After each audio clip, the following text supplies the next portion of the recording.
In this video, I'd like to share with you a fun creativity boosting exercise that you can do with ink wash. Of course, you'll need a bit of ink. I'll be using Liquitex ink, and I always like to look for carbon black on the label. Carbon black inks seem to be a bit richer and darker in tone. We're just going to need a couple of drops of the ink, so I'll place a couple drops on the palette. Now, we'll be working on watercolor paper for this. I'll be using 140 pound cold press watercolor paper by Strathmore, and I'm going to start with a Hake brush and just apply a liberal amount of water on the surface. Now, of course, we're not starting this image with any preconceived notions. We're going to allow the ink to tell us what the image will become, but more on that in a moment. Now that we've got an ample amount of water on the surface, we'll dip our brush into the ink and just dip it back into the water. Allow the ink to flow on the surface and make interesting shapes. We can also manipulate the shapes using the brush a bit further, but again, we don't have a subject in mind yet. Okay, now it's time to start getting creative. We want to look at the values, the shapes, and the patterns that happen on the surface, and we want to start formulating an image. You might have to think about it for a few minutes. But then once an image starts to come to you, you can start manipulating the ink on the surface to create the image. In this case, I'm seeing a woodland scene, maybe a cabin, and maybe a bit of water in the scene. So first I'll start creating some distant trees and maybe a shoreline.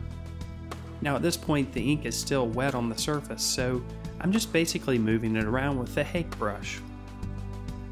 Maybe this is the edge of the lake here, and I can pull a few strokes out to indicate some highlights in the water. And maybe we'll place the cabin right here. Again, everyone will see something different, and it's up to you to start pulling out your image. You're going to be developing the values and developing the shapes to create an image from the initial ink applications. Of course, many of these ink applications will get covered up, but that's okay. This is all about increasing your creativity and how you might see the different shapes and values on the surface. Maybe we'll add a couple trees here and a bit of plant life close to the shore here. And perhaps there are some distant trees off across the lake. I'm of course working very loosely here, still moving ink around with the Hake brush. I'm just allowing the image to happen. Here I'm just creating a few additional trees, and maybe a little bit more variety here in front of the cabin. Remember, you're not working from any reference here.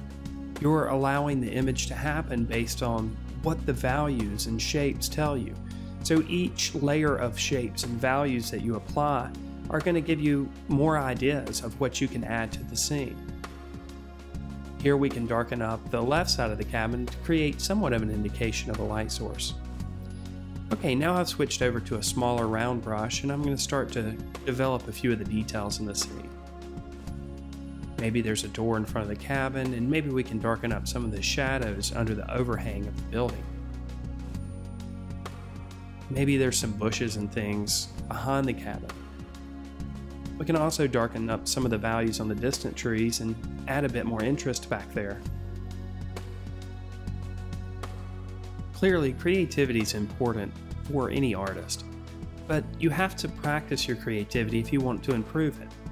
One of the best things about this exercise is it really only takes a few minutes, and you can repeat it over and over again.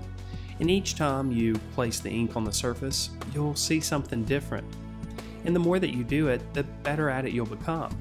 And you'll notice that the approach that you take here can carry over into your more representational paintings and drawings.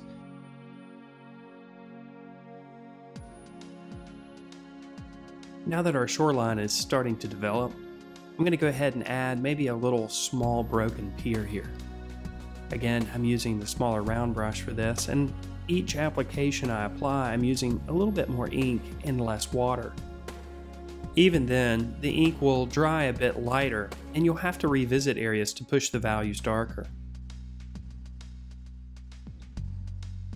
We'll add a few branches to this tree in the foreground, And of course, no tree wants to be by itself, so we'll add another tree right beside of it.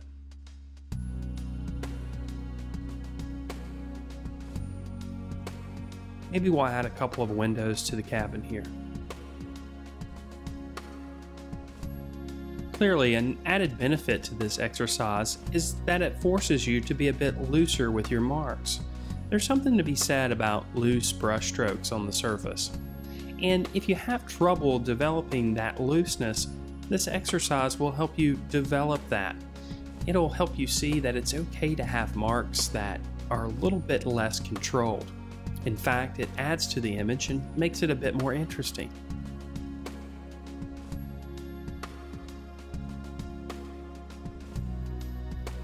We'll continue throughout the painting, just adding bits of detail as we see fit. And of course, since we're seeing this all from our imagination, we can add as little or as much as we like.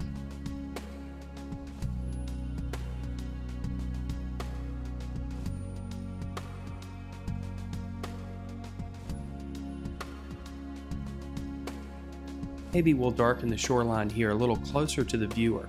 After all, objects that are closer to the viewer are typically a bit darker in value.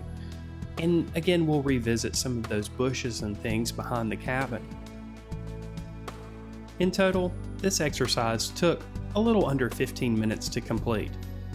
Devote yourself to improving your creativity at least once a week, or do several exercises like this in one day.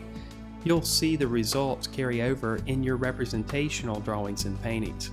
So grab some ink and see what you can create when you put your creativity to work.